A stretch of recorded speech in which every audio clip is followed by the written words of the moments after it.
দিনের বেলা কলিজার টুকরা মেয়ের গলায় ছুরি চালিয়ে মাথা আলাদা করতে পারে। মেয়েটি কেবল 1 থেকে ক্লাস 2 তে উঠেছে, 7 বছরের মতো বয়স হবে। মেয়ের বাবাকে দেখলাম কেঁদে কেঁদে বলছে, আমি 7টি বছর আমার বুকে নিয়ে তাকে ঘুমিয়েছি, কিভাবে আমার রাত কাটবে। কুপিয়ে কুপিয়ে তার দেহকে খন্ড খন্ড করা হয়েছে। ওইটুক শিশুর মাথা আলাদা করে তাকে বাথরুমের মধ্যে ফেলা হয়েছে। আজকে আমরা মানবতা, গোটা জাতি, গোটা দেশ আজকে আমরা লজ্জিত, ব্যথিত।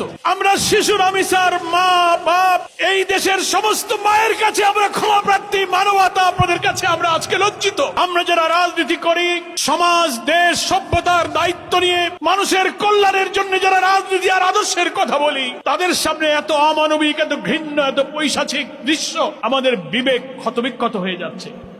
হ্যাঁ, আমরা এটা স্বীকার করি। সরকার হয়তো বলবেন, প্রশাসনের দায়িত্ব পালনে যারা আছেন তারাও হয়তো বলবেন, সমাজ তো অপরাধ থেকে কখনো মুক্ত হয় না, সব সমাজেই কিছু অপরাধ প্রবণতা থাকে। কিন্তু আমরা বলতে চাই, মানব সমাজ 100% অপরাধ মুক্ত হয় না, একথা ঠিক। অপরাধ প্রবণ মানুষের মধ্যে অপরাধী মানসিকতা থাকে। তাই বলে সেই অপরাধ এত নিষ্ঠুরতা, এত বর্বরতা, এত নৃশংসতা দিনের বেলা কলিজার টুকরা মেয়ের গলায় ছুরি চালিয়ে মাথা আলাদা করতে পারে, এই নৃশংসতাই আমি জাহিলিয়াতের বর্বরতাকে হার মানিয়ে দিয়েছে।